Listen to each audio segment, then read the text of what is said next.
सुनती। तो जो टेरेस्ट्रियल ऑर्गेनिज्म होते हैं वो ऑक्सीजन यूज करते हैं एटमॉस्फेयर में फॉर रेस्पिरेशन। तो ये जो ऑक्सीजन होता है ये एब्जॉर्ब होता है उनके बॉडी के अलग ऑर्गन से, और ये अलग अलग एनिमल्स में अलग अलग ऑर्गन से एब्जॉर्ब होता है। और ये जितने भी ऑर्गन्स होते हैं इन सबका जो स्ट्रक्चर होता है इस तरीके से बनाया जाता है कि ज्यादा से ज्यादा सरफेस एरिया हो इनका, ताकि ज्यादा से ज्यादा ऑक्सीजन रिच एटमॉस्फेयर के कांटेक्ट में ये आ सके। तो since the exchange of oxygen and carbon dioxide has to take place across the surface, तो क्योंकि एक्सचेंज होना है ऑक्सीजन का और कार्बन डाइऑक्साइड का इस सरफेस में, तो इसलिए ये सरफेस जो होता है ये बहुत ही डेलिकेट होता है और बहुत ही फाइन होता है।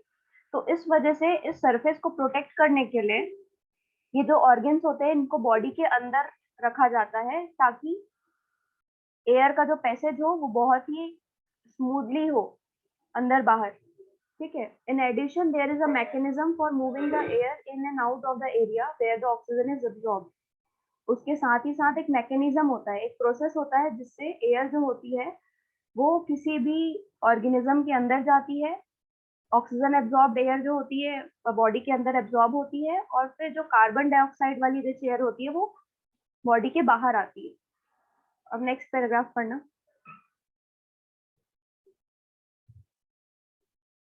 कौन सा वाला वो? ये वाला। हाँ। In human beings, figure number 6.9, air is taken into the body through the nostrils. The air passing through the nostrils is filtered by fine hairs that line the passage. The passage is also lined with mucus, which helps in this processes. From here, the air passes through the throat and into the lungs. Rings of cartilage are present in the throat. This ensures that the air passage does not collapse. तो ये क्या बोल रहा है, human being जो air लेते हैं वो कहाँ से लेते हैं? नॉस्ट्रिल से। Nostrils.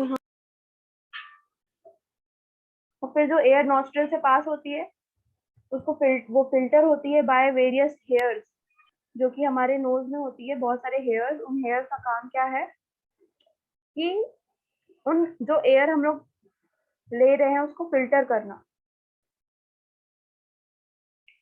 फिर उस पैसेज में म्यूकस भी आता है जो इस प्रोसेस में हेल्प करता है। अब इधर से जो एयर होती है वो पास होती है हमारे थ्रोट में, हमारे गले में, फिर गले से वो जाती है लंग्स में। तो हमारी जो थ्रोट है, थ्रोट में बहुत सारी कार्टिलेज होती है, रिंग्स ऑफ कार्टिलेज प्रेजेंट होती है। ये इंश्योर करती है कि जो एयर का पैसेज है वो कोलैप्स ना हो।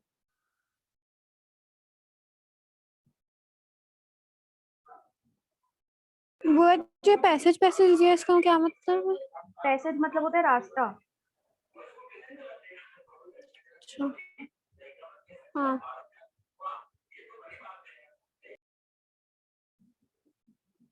अब जब ये लंग्स के अंदर ये पैसेज जाता है तो ये जो पैसेज होता है ये दो पार्ट में डिवाइड हो जाता है। ये रास्ता, नाक से हम लोग हवा ले रहे हैं वो इधर गले तक गया, गले के बाद में फिर यहाँ पर ये रिंग्स है कार्टिलेज की। कार्टिलेज की जो रिंग्स हैं वो इंश्योर करती है कि जो हम लोग एयर ले रहे हैं वो कोलैप्स ना हो, और फिर उसके बाद फिर में ये दो पार्ट में डिवाइड हो रहे हैं। तो passage divides into smaller and smaller tubes which finally terminate in balloon like structures which are called alveoli। तो ये जो पैसेज होता है ये धीरे धीरे करके देख रही है ना, छोटे छोटे और रास्ते में कन्वर्ट होते जा रहे हैं। हाँ। और फिर ये एंड कहाँ पर हो रहा है, एक बलून जैसे स्ट्रक्चर में, छोटे छोटे बलून जैसे स्ट्रक्चर बने हैं। और वो जो छोटे छोटे बलून जैसे स्ट्रक्चर है उनको हम लोग क्या बोलते हैं, एल्वियोलाई। एल्वियोली। हाँ। तो इन एल्वियोली का काम क्या है? The alveoli provide a surface where the exchange of gases can take place. तो एल्वियोली हमको वो सरफेस प्रोवाइड करते हैं जहाँ पर गैसेस का एक्सचेंज होता है। The walls of the alveoli contain an extensive network of blood vessels। तो एल्वियोली एल्वियोली की जो वॉल्स होती हैं, ये जो वॉल्स है ना एल्वियोली की, मतलब एल्वियोली की बाहर वाली सतह, उसमें बहुत सारे हाँ। ब्लड वेसल्स होते हैं। तो पहले हमने क्या देखा था कि जब हम लोग ब्रीथ करते हैं तो हमारा जो सीना होता है वो फूल जाता है ना, विल लिफ्ट अवर रिब्स, हमारी जो रिब्स होती है वो हाँ। फूल जाती है। और हमारे नीचे एक डायफ्राम होता है, और ये जो नीचे जो डायफ्राम होता है ये हमारा फ्लैट हो जाता है।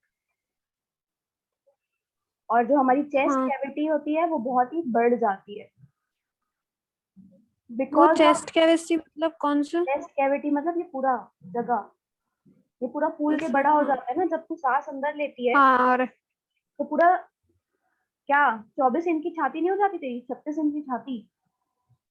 हाँ।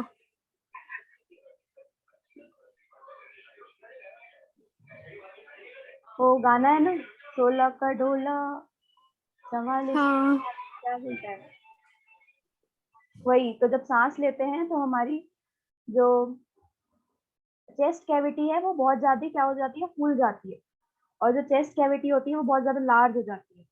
Because of this air is sucked into the lungs and फिल्स the expanded alveoli. तो इस जब हम लोग सांस अंदर लेते हैं तो हमारा चेस्ट कैविटी पूरा बड़ा हो जाता है, जिस वजह से एयर अंदर जाती है और सारे एल्वियोली में एयर भर जाती है। अब जो ब्लड है, ब्लड का काम क्या है कि वो कार्बन डाइऑक्साइड पूरी बॉडी से इकट्ठा करके लंग्स में लेके आता है और फिर उसको एल्वियोली में छोड़ देता है। और वहां से ब्लड क्या करता है, एल्वियोली से ऑक्सीजन ले लेता है। ठीक है, समझ में आ रहा है जो मैं बोल हाँ। रही हूँ? जो ब्लड है वो पूरी बॉडी से ऑक्सीजन लेके आता है, फिर वो ऑक्सीजन ला के इन एल्वियोली के पास छोड़ देता है, और फिर इस एल्वियोली से ऑक्सीजन रिच ब्लड वो ले जाता है बॉडी के अलग अलग पार्ट्स में।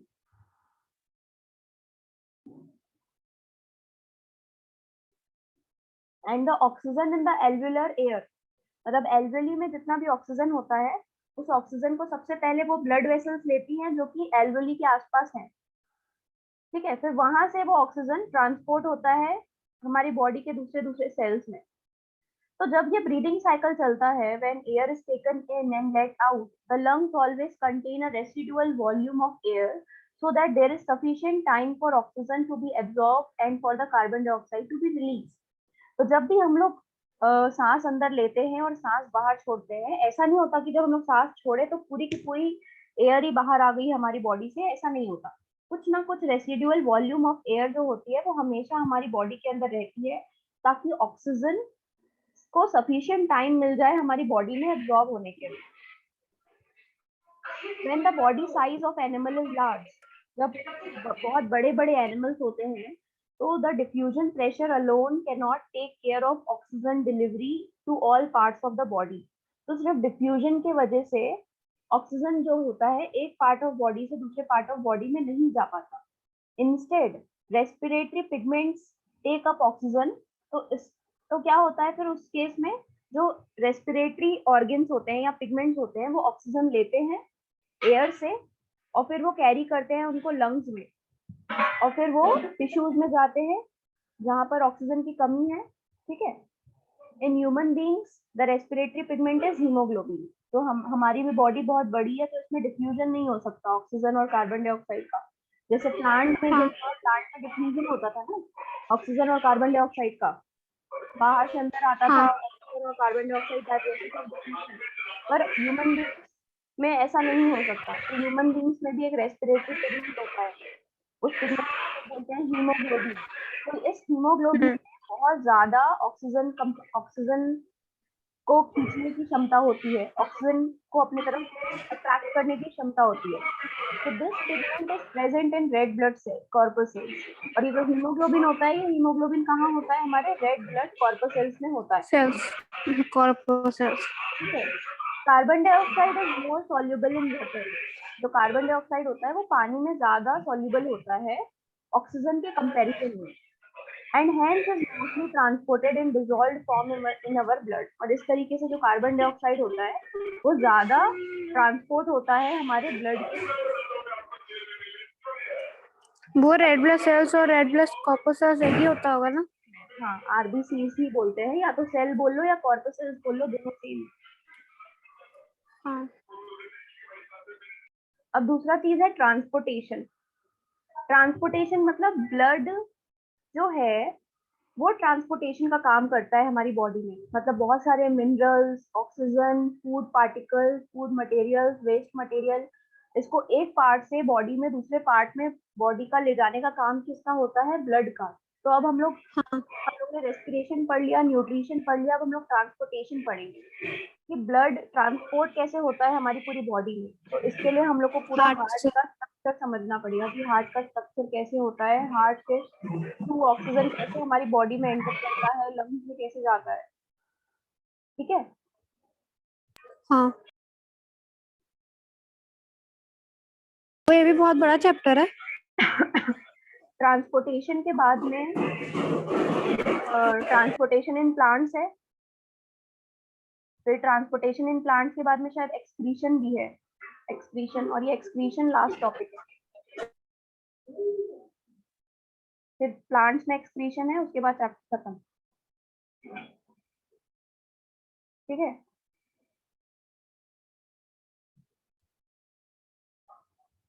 तो ट्रांसपोर्टेशन, ये चैप्टर यहाँ से रीड करना, ये पैराग्राफ। हाँ, we have seen in previous section that blood transports food, oxygen, and waste material in our bodies. In class 9, we learned about blood being a fluid connective tissue. Blood consists of a fluid medium called plasma, in which the cells are suspended.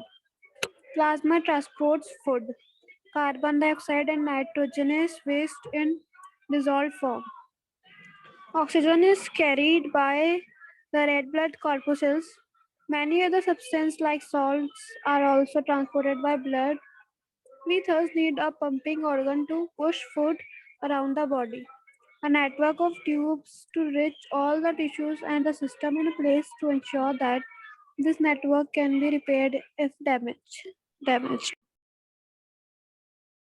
तो 9th class में हम लोग ये पढ़े हैं कि जो blood होता है, ब्लड एक होता है fluid connective tissue. Fluid connective tissue इसलिए बोलते हैं क्योंकि कनेक्ट हाँ, करता है बहुत सारी चीजों को, बहुत सारे ऑर्गन्स को कनेक्ट करता है। तो ब्लड एक फ्लूइड मीडियम होता है। जो फ्लूइड मीडियम होता है उसको हम लोग बोलते हैं प्लाज्मा, जिसमें सारे सेल्स हाँ, तैरते हैं, सारे सेल्स सस्पेंडेड होते हैं, वो सेल्स तैरते हैं। तो प्लाज्मा का काम हाँ, क्या है?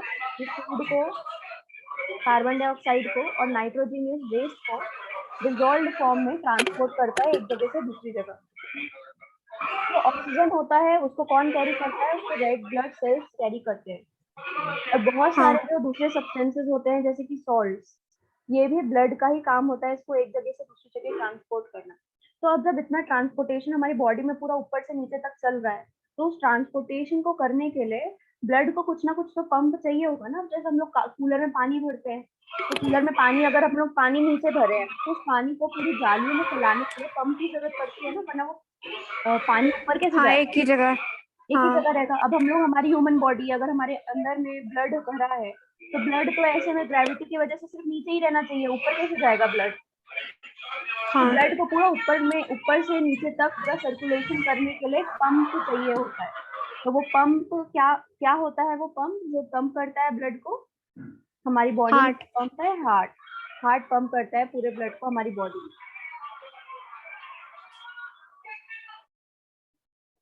चल इसका फर्स्ट पैराग्राफ पढ़ना, आवर पंप द हार्ट। हाँ, the heart is the muscular organ which is as big. The heart is a muscular organ which is as big as fist because both oxygen and carbon dioxide have to be transported by the blood. The heart has different chambers to prevent the oxygen-rich blood from mixing with the blood containing carbon dioxide.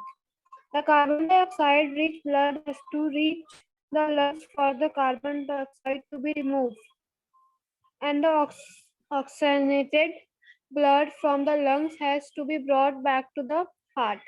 This oxygen-rich blood is then pumped to the rest of the body.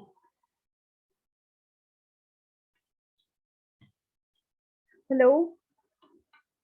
हाँ वो तो ये क्या बोल रहा है? Heart जो है, हार्ट क्या है? एक मस्कुलर ऑर्गन है, बहुत सारे मसल्स का बना हुआ है। ठीक है, पूरे मसल्स का ही बना हुआ है हार्ट। और वो कितना बड़ा है, हमारी फिस्ट के जितना बड़ा, मतलब जब हम लोग अपनी मुट्ठी को बंद कर लेंगे तो हमारी एक मुट्ठी के जितना हाँ बड़ा है। अपनी मुट्ठी को बंद करके देखना, जितनी बड़ी तेरी मुट्ठी होगी उतना उतना बड़ा तेरा हार्ट होगा। वो इतना छोटा सा हार्ट रहता है। हाँ, because both oxygen and carbon dioxide have to be transported by the blood, the heart has different chambers. अब क्योंकि उस हार्ट को कार्बन डाइऑक्साइड को भी ट्रांसपोर्ट करना है, ऑक्सीजन को भी ट्रांसपोर्ट करना है, तो इस वजह से हार्ट में बहुत सारे चैम्बर्स बने होते हैं, ताकि कार्बन डाइऑक्साइड वाले ब्लड और ऑक्सीजन वाला जो ब्लड है वो एक दूसरे से मिक्स ना हो जाए। तो हमारा हार्ट जो होता है वो बहुत सारे चैम्बर्स में, जैसे ये हार्ट है हमारा, तो ये हार्ट जो होता है ये बहुत सारे चैम्बर्स में डिवाइडेड होता है। ये 4 चैम्बर्स होते हैं हार्ट में। The carbon dioxide rich blood has to reach the lungs. तो जो कार्बन डाइऑक्साइड वाला जो रिच ब्लड है उसको कहाँ पर जाना है, लंग्स के पास। तो वो कार्बन डाइऑक्साइड लंग्स में डाल देगा, है ना, ताकि कार्बन हाँ डाइऑक्साइड हमारी बॉडी से रिमूव हो जाए। और जो ऑक्सीजनेटेड ब्लड है उसको लंग्स से हार्ट में आना है। तो कार्बन डाइऑक्साइड वाला ब्लड है किसके पास जाएगा, वो लंग्स के पास जाएगा, ठीक है। हाँ और जो ऑक्सीजन रिच ब्लड है वो सब पूरे बॉडी में। वो लंग्स से आएगा। लंग्स से आता है हाँ ऑक्सीजन वाला ब्लड, और कार्बन डाइऑक्साइड वाला और ब्लड लंग्स से जाता है, हम्म ठीक है। तो जो लंग्स से आ रहा है ऑक्सीजन वाला ब्लड, अब ये ऑक्सीजन वाला जो ब्लड है इसको कहाँ लेके जाएगा, ऑक्सीजन वाले ब्लड को ये लेके जाएगा हार्ट में, ठीक है। और फिर ये ऑक्सीजन वाला ब्लड हार्ट क्या करेगा, ये बाकी बॉडी उसके पार्ट्स में लेके जाएगा। और ये जो कार्बन डाइऑक्साइड वाला ब्लड है ये कहाँ से आ रहा है, ये हार्ट से आ रहा है। अच्छा और ये जो हार्ट है ये कहाँ से ला रहा है कार्बन डाइऑक्साइड वाला ब्लड,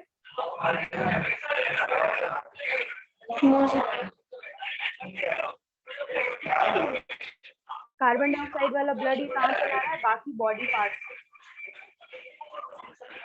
हाँ बॉडी पार्ट से जो भी कार्बन डाइऑक्साइड वाला ब्लड है वो पहले हार्ट में जाता है, फिर हार्ट से वो कार्बन डाइऑक्साइड वाला ब्लड लंग्स में जाता है, फिर लंग्स में एक्सचेंज होता है गैसेस का, है ना। हाँ फिर वो ऑक्सीजन बन के फिर हार्ट में जाता है। ऑक्सीजन वाला ब्लड हार्ट में जाता है, फिर हार्ट उसको पूरी बॉडी में लेके जाता है, फिर वापस से बॉडी से कार्बन डाइऑक्साइड वाला ब्लड लेते हैं हार्ट। तो इस तरीके से ये सर्कुलेशन चलता रहता है।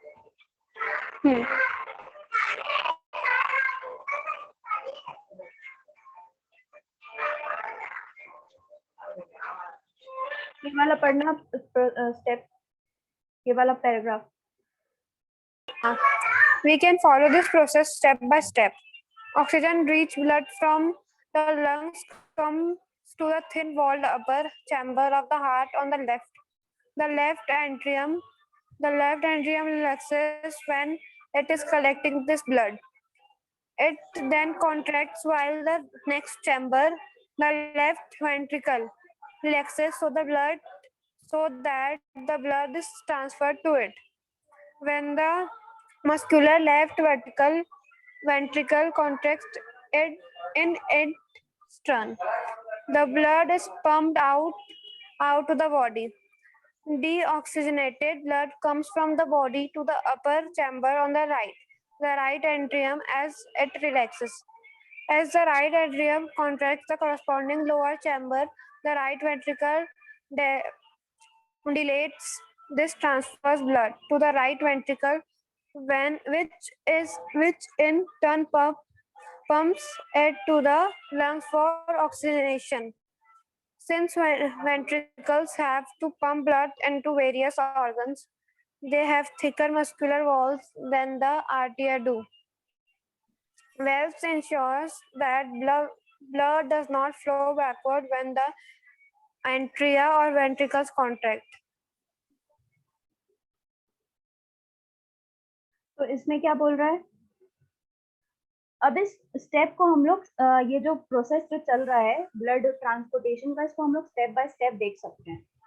कैसे स्टेप बाय स्टेप, जो ऑक्सीजन रिच ब्लड है वो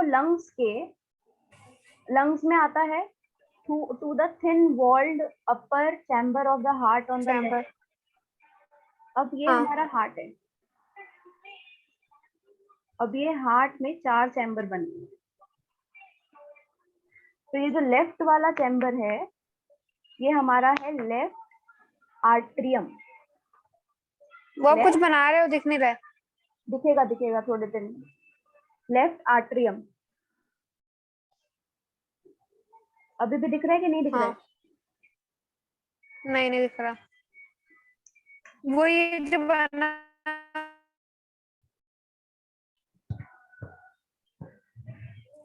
क्या? हाँ आज का मेरे को ऐसा लग रहा है कि शायद तेरा कनेक्शन ठीक नहीं है।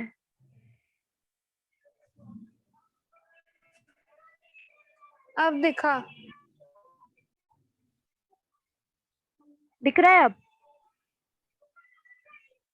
हाँ तो ये जो लेफ्ट आर्ट्रियम होता है ये थिन वॉल होता है, मतलब इसकी जो वॉल होती है वो थिन होती है, ज्यादा मोटा नहीं होता है ये लेफ्ट आर्ट्रियम। तो जो लंग्स, हाँ ये लेफ्ट आर्ट्रियम में क्या होता है, जो ब्लड आ रहा है वो ब्लड कहाँ से आ रहा है हमारा? लंग्स से। लंग्स से हाँ ब्लड आता है लेफ्ट आर्ट्रियम में। अब जब ब्लड इसमें आ रहा है तो उस टाइम पे जो लेफ्ट आर्ट्रियम है वो रिलैक्स करता है कि आने दो ब्लड को, आने दो ब्लड को।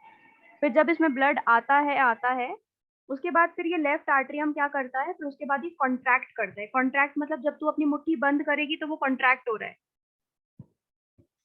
तो जब भी तेरे हाथ में मान लो पानी है और तू अपनी मुट्ठी बंद करेगी तो क्या होगा, वो पानी स्क्वीज हो जाएगा, है कि नहीं? हेलो? हाँ हाँ तो वैसे ही ये ये क्या करता है, स्क्वीज होता है। तो स्क्वीज होने से जो ब्लड है वो नेक्स्ट चैम्बर में जाता है, और नेक्स्ट चैम्बर कौन सा है, वो ब्लड जाता है इधर लेफ्ट वेंट्रिकल में।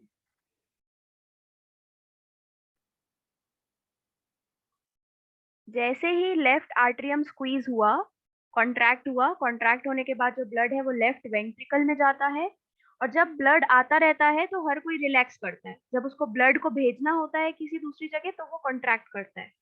तो जब लेफ्ट वेंट्रिकल के पास ब्लड आता है तो वो रिलैक्स करता है, तो फिर उसके पास ब्लड ट्रांसफर हो जाता है। जब लेफ्ट वेंट्रिकल कॉन्ट्रैक्ट करता है, जब इसको ब्लड भेजना रहता है दूसरी जगह पे, तो ये कॉन्ट्रैक्ट करेगा। तो जब ये कॉन्ट्रैक्ट करता है तो ब्लड जो होता है वो बॉडी में भेजा जाता है। ब्लड ब्लड कहाँ सेंड होता है? बॉडी। बॉडी में। तो ये लंग्स से जो ब्लड आ रहा है, ये ब्लड कैसा आ रहा है? ऑक्सीजन रिच ब्लड आ रहा है, ऑक्सीजन वाला ब्लड आ रहा है। और ये जो ऑक्सीजन वाला ब्लड है पहले ये लेफ्ट आर्ट्रियम में गया, फिर ये लेफ्ट वेंट्रिकल में गया, फिर लेफ्ट वेंट्रिकल से ये बॉडी में गया। अब डीऑक्सीजनेटेड ब्लड वो जो ब्लड में कार्बन डाइऑक्साइड बहुत ज्यादा है। तो जो डीऑक्सीजनेटेड ब्लड है वो बॉडी से आ रहा है to the upper chamber on the right, upper chamber on the right. अब यहाँ पर जो ब्लड आ रहा है वो ब्लड आ रहा है हमारी बॉडी से, और जो बॉडी से ब्लड आ रहा है वो कार्बन डाइऑक्साइड रिच होगा। तो जब राइट, और ये कहाँ पर आ रहा है? राइट चैम्बर में। ये कौन सा चैम्बर है हमारा? Right atrium. कौन सा चैम्बर है? राइट आर्टियम। Right atrium. तो राइट आर्ट्रियम में अब वो ब्लड आ रहा है। अब जब वो अपर चैम्बर में आ रहा है तो उस टाइम पे आर्ट्रियम रिलैक्स करेगा। अब जब आर्ट्रियम जब कॉन्ट्रैक्ट होगा तो वो ब्लड जो होगा पास होगा हमारे नेक्स्ट चैम्बर में, जो है left atrium, sorry left ventricle.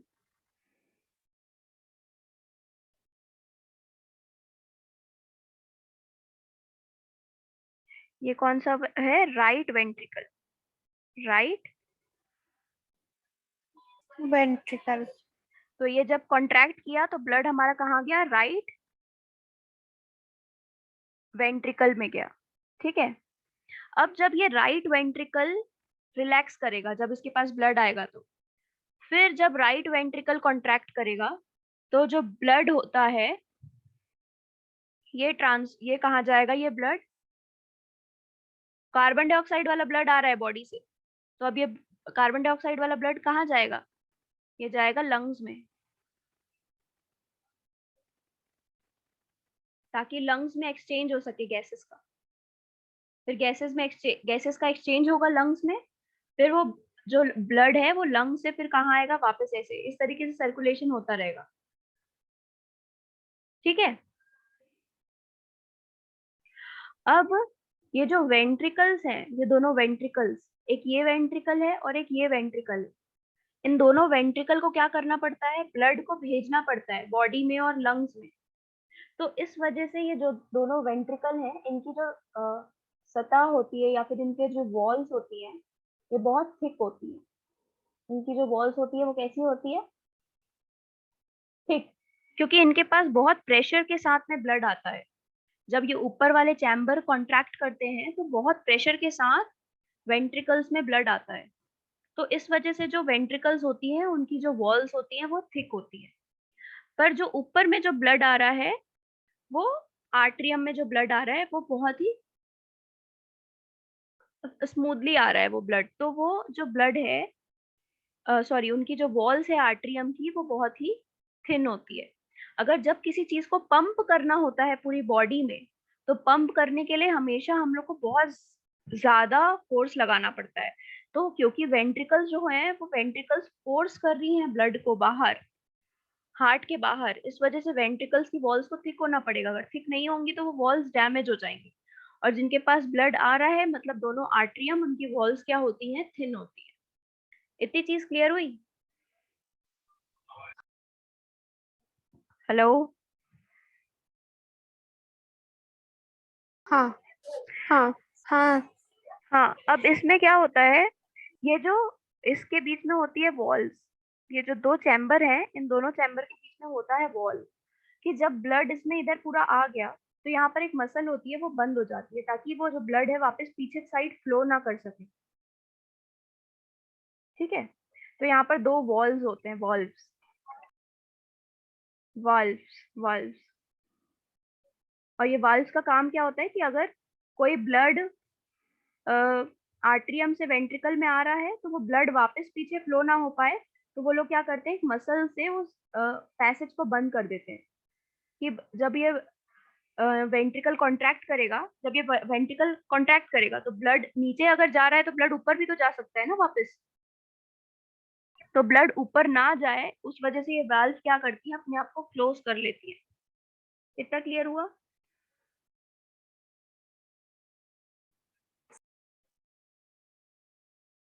Hello?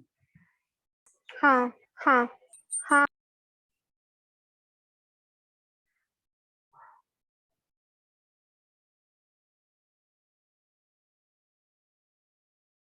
अब ये नेक्स्ट पैराग्राफ पढ़ना आज का। हाँ। ऑक्सीजन एंटर्स वाला। हाँ।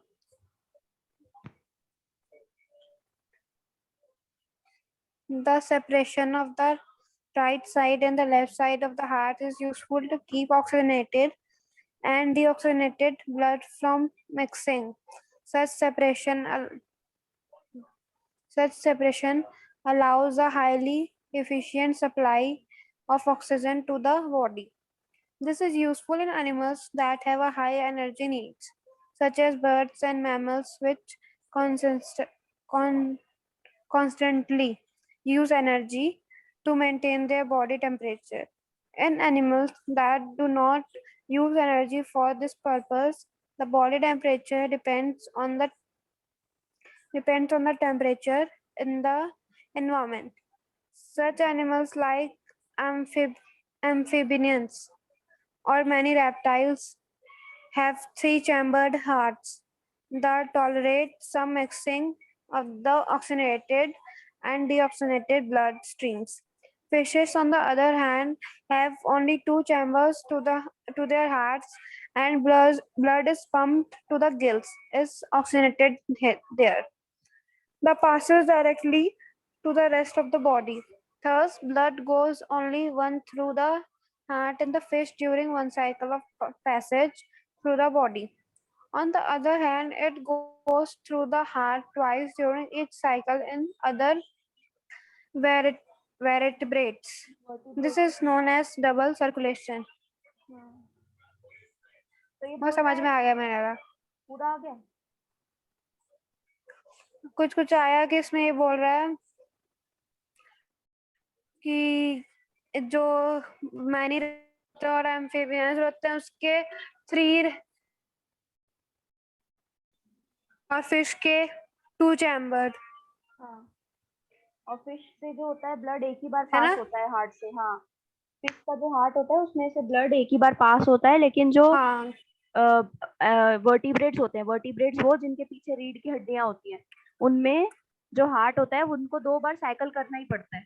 तो जब 2 बार साइकिल होता है ब्लड का 2 बार साइकिल हो रहा है ना, इसमें अगर तू देखेगी हाँ एक बार क्या होता है, लेफ्ट वाले लेफ्ट वाले ऑरिकल से आता है, फिर वेंट्रिकल में जाता है, फिर वो ब्लड बॉडी में जाता है, फिर एक राइट साइड में पूरा चलता रहता है सर्कुलेशन, एक लेफ्ट साइड में पूरा सर्कुलेशन चलता रहता है।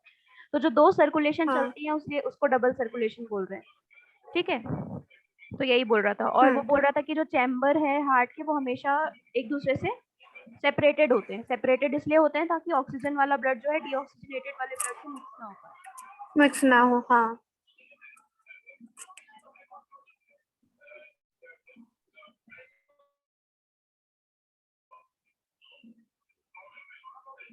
अब यहाँ पर एक चीज देखना, ये अपन पढ़े थे ना, ब्लड जो हार्ट है, इस हार्ट से यहाँ पर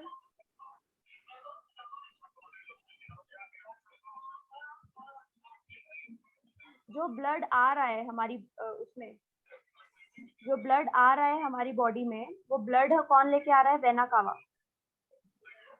ठीक है, वेना कावा। जो ब्लड हमारे हार्ट में आता है, जो ब्लड हाँ हमारे हार्ट में आता है उसको लाने वाला कौन है? Vena cava. और वेना कावा जो है वो एक वेन है। तो वेन। हमारी देखना, कभी हाथ में ना देखो 2 तरीके की नस दिखेगी, एक थोड़ी सी हल्की ब्लू हाँ की होगी और एक रेड कलर की होगी। तो जो ब्लू कलर की ना वेन्स ब्लड ले जाने वाली होती हैं, जो नसें, उनको हम लोग वेन्स बोलते हैं। और आर्टरीज होती है हमारे नस में। तो आर्टरीज जो होती है वो यूजुअली रेड कलर का दिखती है, और जो वेन्स होती है वो हमेशा ब्लू कलर की दिखती है। तो जो आर्टरीज होती है वो रेड कलर की इसलिए दिखती है क्योंकि वो ऑक्सीजन रिच है, और ये जो कार्बन डाइऑक्साइड रिच वाली ब्लड है इसमें। ठीक है, तो ये जो वेना कावा है, वेना कावा का काम क्या है? वेना कावा का काम क्या है? बॉडी से हार्ट में ब्लड लेके आना। ब्लड ले जाके हार्ट को देना। और फिर ये हार्ट जो ब्लड लेके आ रहा है, उस ब्लड को वो क्या करेगा? वो दूसरे ऑर्गन्स पे पूरी बॉडी ट्रांसफर में देगा। करेगा। हाँ, ये बॉडी से ला रहा हाँ है। बॉडी से कौन सा ब्लड लेके आएगा? डीऑक्सीजनेटेड कार्बन डाइऑक्साइड वाला ब्लड, है ना। कार्बन डाइऑक्साइड वाला हाँ ब्लड लेके आएगा, हार्ट को देगा, फिर हार्ट इस ब्लड को ट्रांसफर करेगा किसमें? लंग्स में। हाँ ऑक्सीजनेटेड वाला। नहीं, डीऑक्सीजनेटेड वाला। डीऑक्सीजनेटेड वाला लंग्स में जाता है ना, ऑक्सीजनेटेड वाला तो बॉडी में जाता है। अच्छा तो फिर वो लंग्स में जाएगा, फिर उसको ऑक्सीजनेटेड वगैरह करके वो बॉडी में भेजेगा। हाँ, फिर वो ऑक्सीजनेटेड, देख यहाँ से ब्लड गया, ये जो ब्लड था ये हाँ कैसा था? डीऑक्सीजनेटेड। अब हाँ डीऑक्सीजनेटेड ब्लड जो होगा वो लंग्स में जाएगा। हो गया। ये मान लो ये यहाँ से यहाँ लंग्स में जा रहा है, ये फिर लंग्स में क्या हो रहा है? गैसियस एक्सचेंज हो रहा है। फिर ऑक्सीजनेटेड ब्लड बॉडी में जाएगा। फिर यहाँ से ऑक्सीजन वाला ब्लड जो है वो हार्ट में जा रहा है। अच्छा हाँ। और ऑक्सीजन वाला ब्लड कौन लेके आ रहा है? पल्मोनरी वेन, लंग से लेके आ रही है। और ये भी वेन है एक। हाँ, वो पल्मोनरी वेन वेन को हिंदी में क्या बोलते हैं? नहीं पता मुझे। तो पल्मोनरी वेन जो है वो क्या कर रही है? लंग्स से ब्लड ला रही है हार्ट में। जो भी नसें हार्ट की तरफ ब्लड लाएंगी वो वेन्स होंगी, और जो भी हार्ट से अपोजिट साइड में ब्लड लेके जाएंगी, मतलब हार्ट से बॉडी में लेके जाएंगी, वो आर्टरीज होंगी।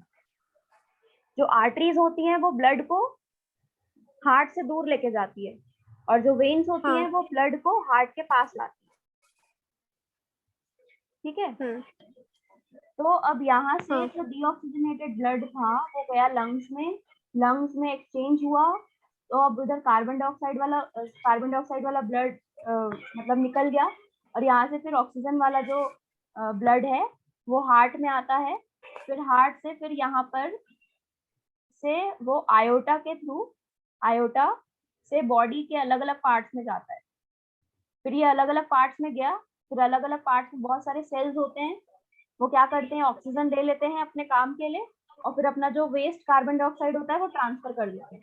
फिर कार्बन डाइऑक्साइड वाला ब्लड वापस जाता है हार्ट में, फिर हार्ट से फिर वो नीचे जाएगा, फिर नीचे वाला पंप करके उसको लंग्स में भेजेगा, फिर लंग्स में वापस से प्रोसीजर रिपीट होगा कि वो ऑक्सीजन वाला ब्लड बना के भेजेगा, ऑक्सीजन वाला ब्लड फिर हार्ट में जाएगा, फिर हार्ट से आयोटा उसको लेके जाएंगी बॉडी में, और फिर बॉडी से फिर वो बहुत सारे सेल्स में जाएगा। ठीक है, हाँ।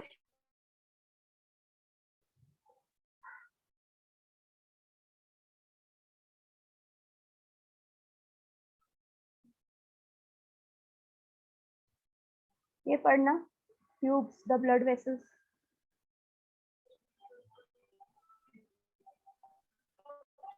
हाँ, मेरे को नहीं दिख रहा। थोड़ी देर वेट कर, दिखेगा। हाँ। हाँ दिखा। वो वाला पैराग्राफ पढ़, द ट्यूब्स वाला। हाँ हाँ, Arteries are the vessels which lead the way from the heart to various organs of the body. Since the blood emerges from the heart under high pressure, the arteries have thick elastic walls. Veins collect the blood from different organs to the heart. They do not need thick walls because the blood is no longer under pressure. Instead, they valves that ensure that the blood flows only in one direction. On reaching an organ or tissue, the artery divides into smaller and smaller vessels to bring the blood in contact with all the individual cells. The smallest vessels have walls which are 1 cell thick and are called capillaries. Capillaries. हाँ. Exchange of capillaries. capillaries. Exchange of material between the blood and surrounding cells takes place across this thin wall. The capillaries then join together to form veins that convey the blood away.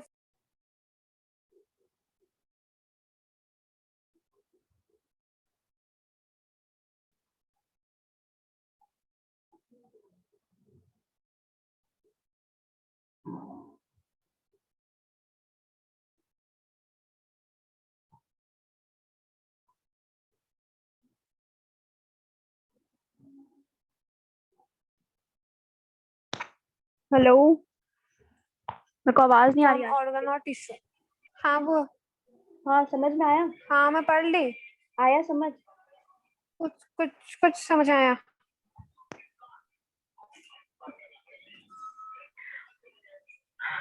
ये तो मैंने तुमको बताया था Arteries. कि जो arteries होती हैं वो ऐसी वेसल्स होती हैं जो ब्लड को हार्ट से दूर लेके जाती है और दूसरे बॉडीज में लेके जाती है। हाँ,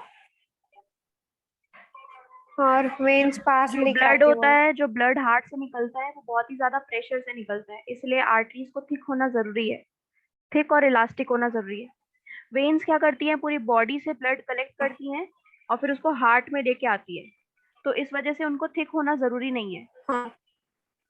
क्योंकि उनको ज्यादा प्रेशर सहन नहीं करना पड़ता। तो इसलिए और उनके पास क्या होते हैं, वॉल्स होते हैं। वॉल्स इसलिए होते हैं ताकि ब्लड जो है वो एक ही डायरेक्शन में फ्लो करे, पीछे ना जाए। जैसे ही ऑर्गन या टिश्यू में पहुंचता है ब्लड, जो आर्टरीज होती हैं वो डिवाइड हो जाती हैं बहुत सारे और छोटे छोटे वेसल्स में। मतलब जैसे एक बड़ी सी नस आ रही है, फिर वो नस जो होती है और छोटे छोटे नसों में, डिवाइड करती है। हाँ, और छोटी छोटी होती जाती है, ताकि ये जो एक एक नस है ये सारे सेल्स के कांटेक्ट में आ सके। छोटे छोटे होते हैं ना बहुत सेल्स, तो हर एक सेल के कांटेक्ट में आने के लिए आर्टरी जितनी छोटी छोटी डिवाइड होते जाती है। जो स्मॉलेस्ट वेसल होती हैं have walls which are 1 cell thick and are called capillaries। तो वो सबसे छोटी वेसल जो सिर्फ एक सेल की जितनी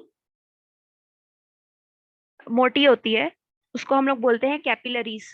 क्या बोलते हैं? कैपिलरीज।